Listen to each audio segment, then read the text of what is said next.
大家好，欢迎来到听书学识。当我们不购买我们不真正需要的东西时，我们能够更加愉快地使用金钱，储蓄增加，房间变得整洁，焦虑和不满减少，日常生活变得更加愉快。这一期，我想向大家介绍一下李子女士写的关于不购买的生活、整理、节约、浪费简单的解决方法。希望您对这个视频感兴趣。那么，让我们开始吧。今天的内容包括：第一章，如何解决没有钱和无法整理物品这两个问题的一招制胜方法，以及解决这两个问题的方法；二，关于扔掉物品而不购买新物品的绝对优势，以及极限减少物品的4大显著优点；三，改变冲动购物并学会控制的特殊方法。接下来，我将介绍如何立即解决没有钱和无法整理物品这两个问题的一招制胜的方法。作者鼻子女士是一位居住在加拿大的60多岁人气博主，同时也是一名极简主义者。她每天都在分享关于简约生活的内容。她的博客经常受到与金钱有关的各种烦恼，比如希望有更多钱、想知道如何有效节省、担心没有储蓄会影响未来等等。听众们也可能面临着相似的困扰，因为在当今不稳定的时代，许多人都感受到与金钱相关的不满和焦虑。请大家深思一下，很多担心的人实际上已经有足够的收入，如果他们能够好好规划生活，这些担忧很容易就能得到解决。那么，为什么依然有很多人为未来感到忧虑，觉得钱不够用呢？其实原因很简单，就是他们购买了许多根本不需要的东西或服务，这正是问题的关键所在。由于购买了大量不必要的物品，开支增加，生活变得紧张起来，这就是问题的根源。换句话说，许多人默认为使用那些其实不需要购买的东西是理所当然的，或者认为买东西是理所当然的，于是就继续懒散地消费下去，结果在不知不觉中，钱包里的钱就越来越少。因此，我们需要一次次解开自己的固有观念，彻底改变思维方式。很多人不停地购买不需要的东西，然后抱怨钱不够用，东西收拾不完。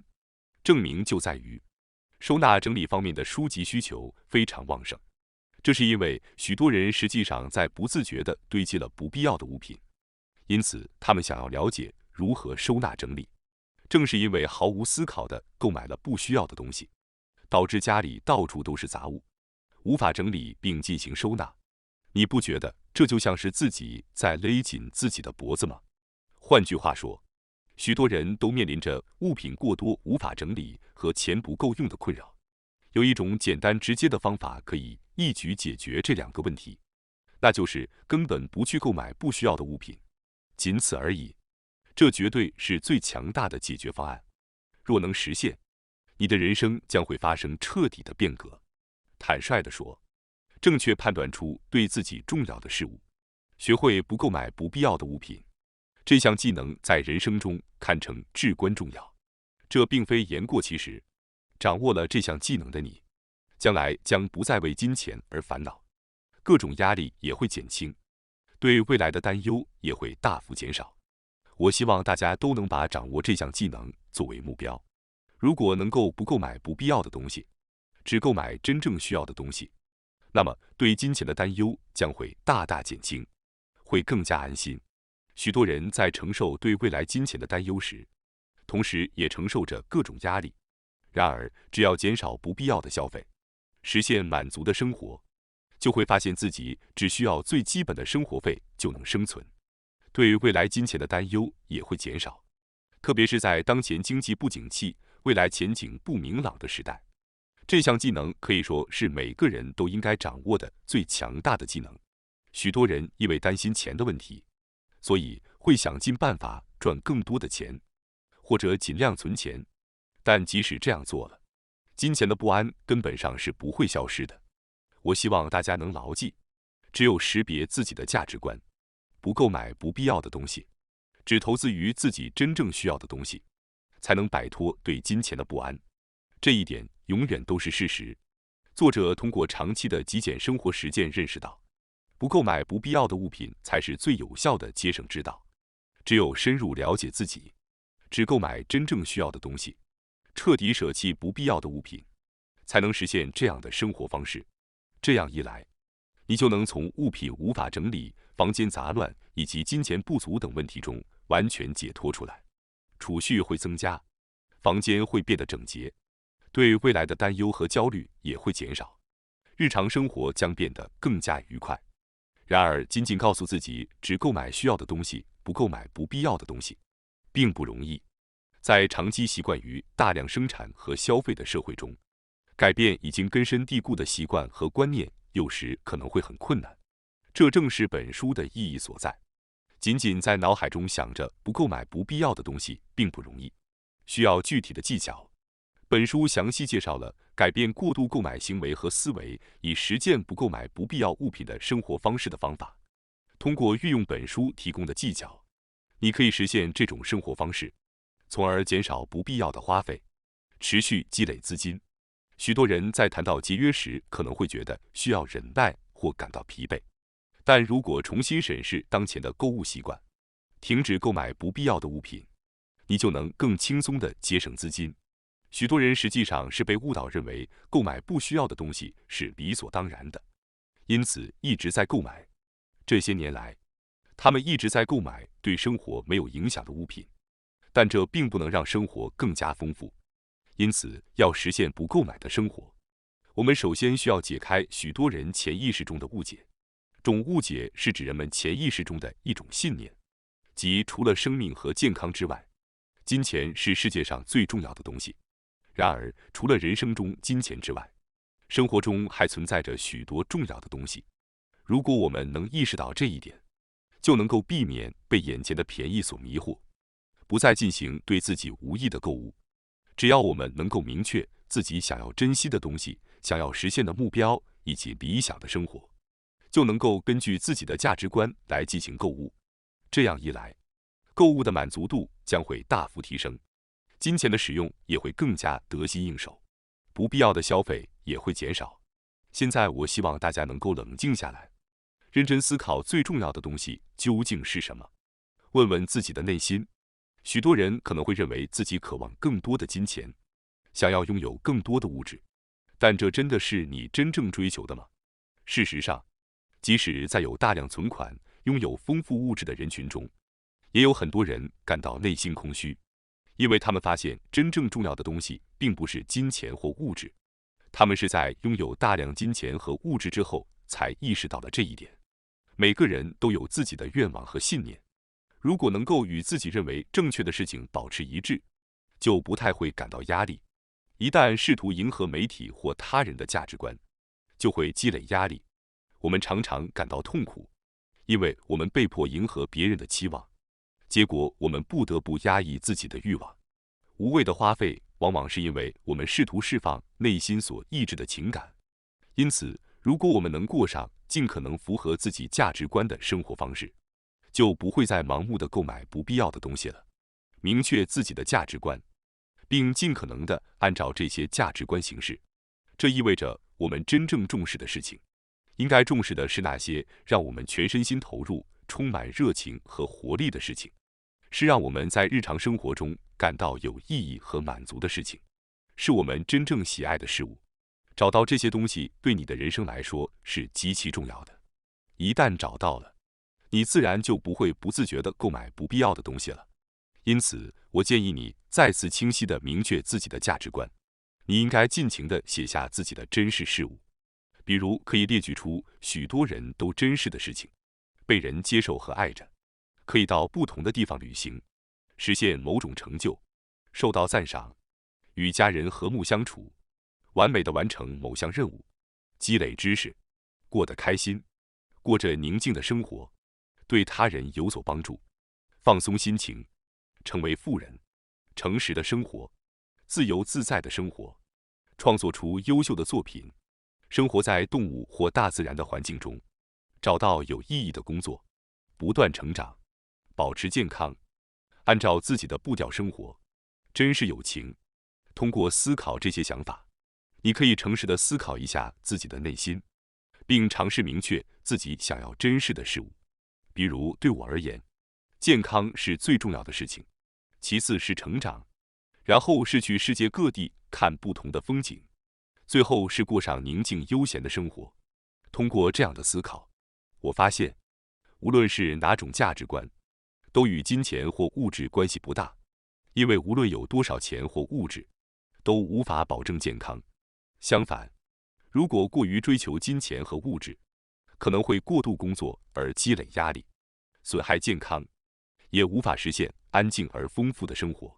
因此，对我而言，不过分执着于金钱或物质，可能更容易获得幸福。现在，让我们来思考一下您的情况吧。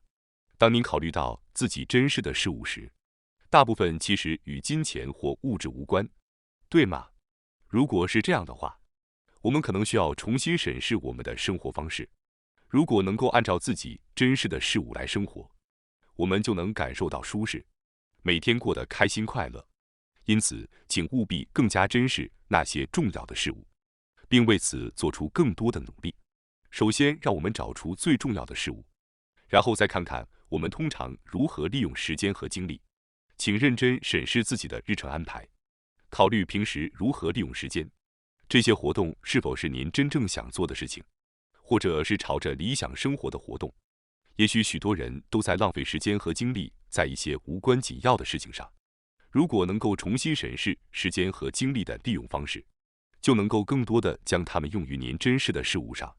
很可能许多人珍视的事物并非紧急的，但却是重要的，比如保持健康、建立人际关系、与家人共度时光、为未来计划和准备等等。这些都是非常重要的事情，但是这些活动通常并不紧急。尽管今天可能会选择工作而不是家庭，但家庭关系不会立即恶化。即使今天没有运动，明天也不会立即感到身体不适。所以，许多人通常只专注于眼前紧急的事情，而忽视了真正重要的事情。我们每天都要确保为自己重要的价值观留出时间，即使它们并不紧急，但同样很重要。要实现理想的生活，应该积极地将这些事情纳入日程安排中。要改变过于繁忙的现实，就需要去做那些虽然不紧急，但却是重要的事情。如果一直只关注眼前紧急的事情，可能会错过为自己重要的事情留出时间，最终导致人生遗憾。从今天开始，下定决心为那些虽不紧急但重要的事情留出时间，这样的积累将引导您走向理想的人生。接下来第2章，我想解释关于扔掉物品而不购买新物品的绝对优势，以及极限减少物品的4大显著优点。确定自己真正需要的东西是非常重要的元素。让我们把焦点放在扔掉这个概念上，来详细解释一下。通过丢弃物品，每个人都能直面自己，审视自己的生活，并实现不再购买的生活方式。扔掉物品可以避免冲动购物和浪费，使人们不再轻易购物。实际上有很多好处。当你找到不再使用或不需要的物品并舍弃时，就不会再造成浪费。许多人不愿意丢弃物品，可能是因为他们不知道丢弃物品的好处，不了解通过丢弃物品，我们的生活会变得更加丰富。因此，我想首先详细说明一下通过丢弃物品的好处。现在我将介绍一下丢弃物品的好处，总共有以下4点：1. 察觉到不必要的购物，不再轻易购买； 2. 意识到自己喜欢的东西或购物倾向； 3. 欲望减少； 4. 大幅节省开支，从而获得更大的余。接下来，我将逐一详细解释这些好处。首先，我将详细解释丢弃物品的第1个优势：发现不必要的购物，并不再轻易购买。现在，请大家仔细观察家中堆积的不需要的物品，你会发现，并不是每一样东西都被充分利用过。有些物品可能只用过几次，然后就被搁置一旁不再使用，或者干脆是购买后一直闲置未用。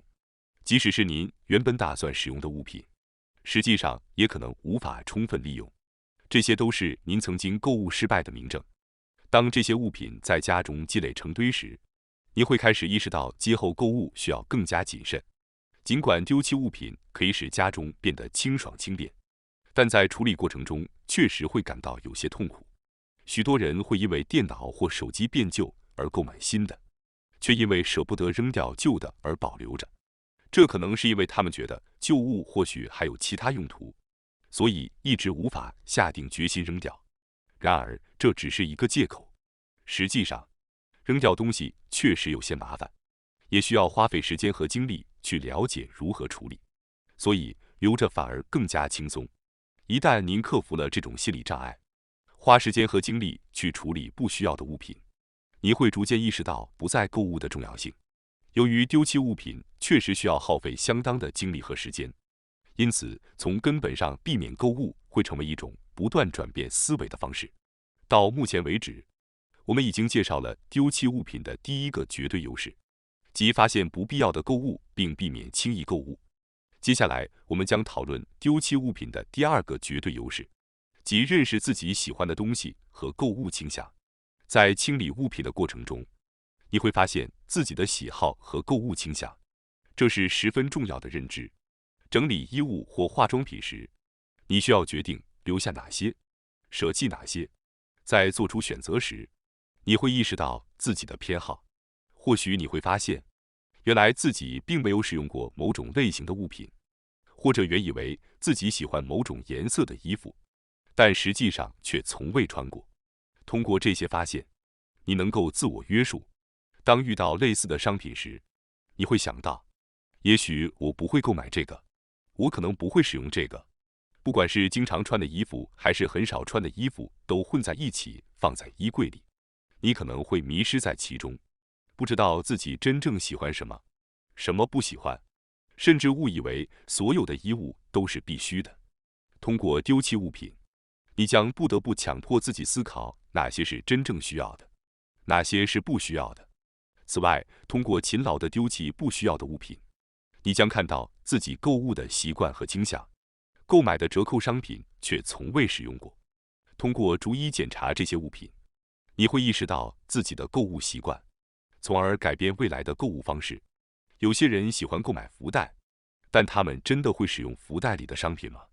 如果没有使用过，他们会从内心深处认识到，虽然喜欢购买福袋，但实际上里面的东西从来没有使用过。因此，从现在开始不再购买福袋。现在我们已经介绍了丢弃物品的第二个绝对优势，即认识自己喜欢的东西和购物倾向。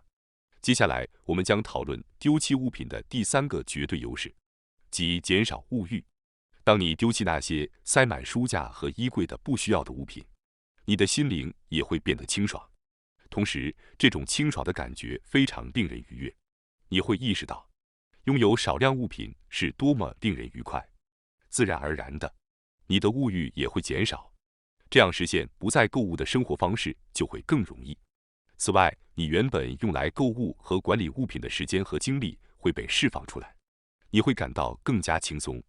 于是，你不会再那么频繁的购物，也不会故意增加麻烦。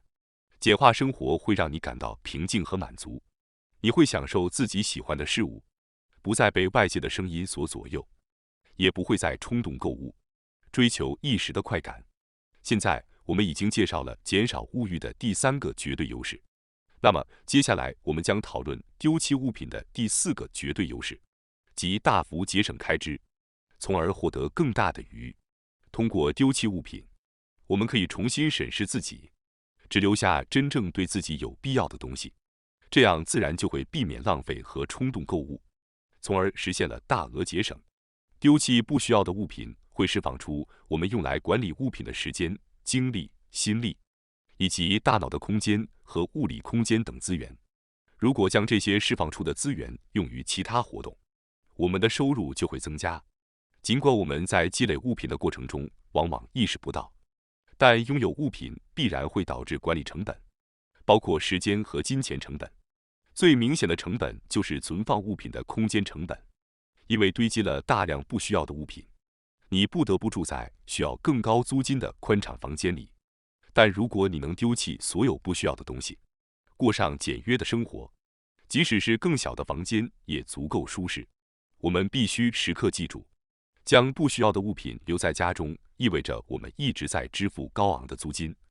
作者还指出，如果放弃车和房屋，会带来更多的空间和经济上的余裕。首先，虽然车辆确实很方便，但如果很少使用，出售车辆会更经济实惠。放弃私家车，改成自行车或公共交通工具会有很多好处。首先，交通费用将大幅减少。此外，不再需要支付车辆维护费、车辆保险、车辆税、年检费、停车费、汽油费等支出，这将增加您的可支配资金。您可能会惊讶地发现，这样做可以节省大量资金。另外，房屋也是我们拥有的重要物品之一。在我们的生活中，房屋是我们最大的资产之一。然而，我要再次强调，无论是什么东西，一旦拥有了，都需要花费时间和金钱来管理。购买房屋也意味着要承担经济风险。在当今时代，谁也不知道公司何时会破产。在这样的时代，如果在30多岁时以35年的贷款购买房屋，到还清贷款时可能已经是65岁到70岁了。拥有房屋也意味着需要支付固定资产税、管理费、维修费等。现在已经不是终身在一家公司工作直到退休的时代了。未来您的住所可能会远离您的工作场所，或者您或您的配偶可能会被调动到其他地方工作。此外，一旦购买了房屋，就不容易轻易搬迁，这可能会导致邻里纠纷或不愉快的邻居带来的巨大压力。如果没有车和房子，生活中的压力和开销都会减少，即使是人生中最重要的购买，如房屋和汽车，如果放弃它们，也会带来更多的空间和经济上的宽裕。到目前为止，我们已经介绍了丢弃物品的4个绝对优势。如果您能充分理解这些优势，就可以更快地丢弃物品，实现不再购物的生活方式。接下来，我将解释如何改变购物习惯，以便不再冲动购物。因为很多时候，浪费都源自冲动购物。为了改变购物习惯，我们应该从预防冲动购物开始。我们购物有2种方式：实体店和网购。这2种方式的防止冲动购物的策略不同。我们先从实体店开始解释。首先，重要的是不要随便去实体店，只有在确实需要购买东西时才去。如果仅仅因为无聊而逛店，你可能会不断地购买不需要的物品。店铺会尽力促销，使商品更具吸引力。如果没有目的地进入店铺，你肯定会不经意地购买到不需要的东西。因此，在前往商店时，建议明确目的，并携带购物清单。如果没有清单，你可能会被一些完全没有考虑过的物品吸引而频繁购买，但这些并不是你需要的东西。没有清单去购物，就像赤手空拳地进入战场一样。只要有一份列有自己需要的东西的清单，你就知道什么该买，什么不需要购买了。这样你就不会犹豫，心理负担也会减轻，可以轻松地购物。当然，若有明确的任务，可避免分心，快速完成购物，节省大量时间。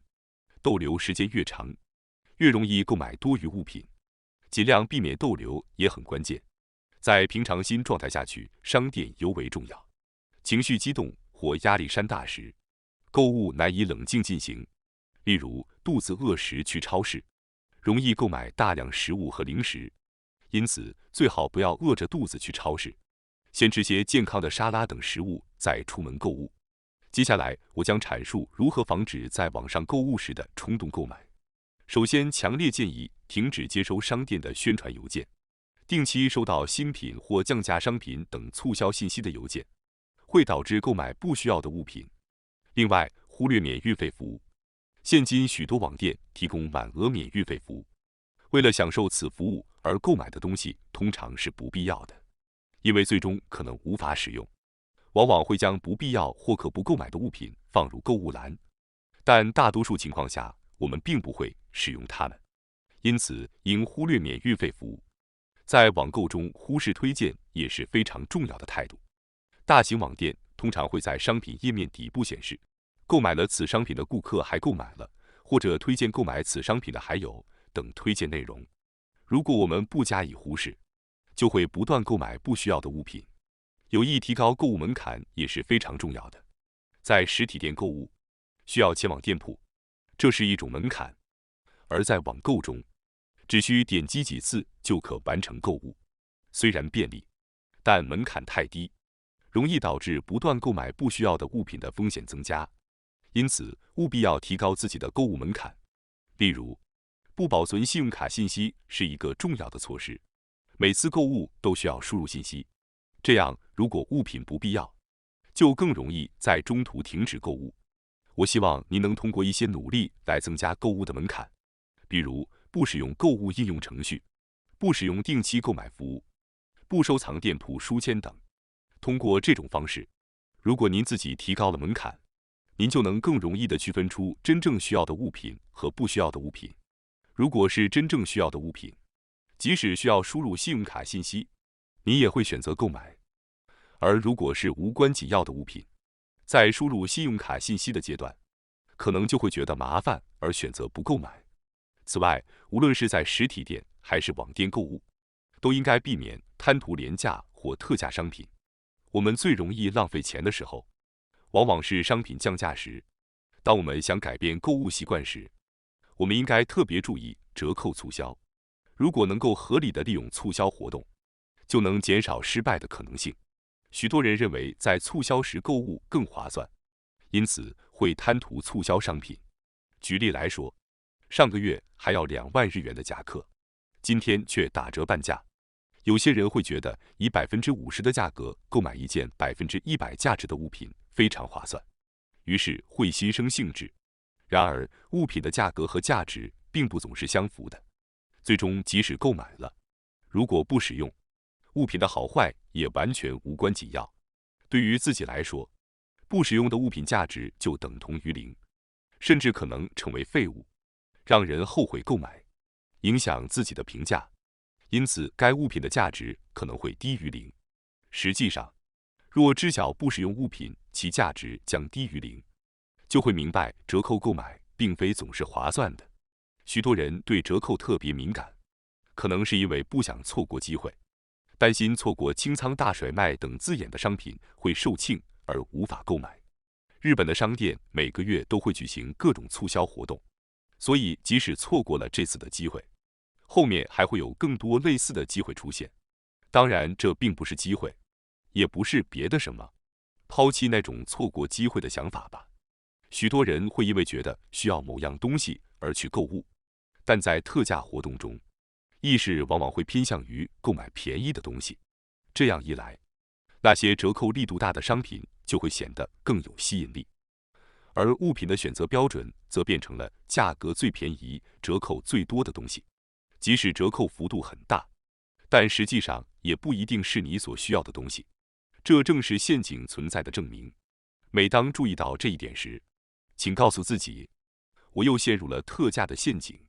事实上，这样的特价活动随时都在举行，所以并不是真正的机会。而那些倾向于购买折扣幅度大的人，则完全陷入了特价的陷阱。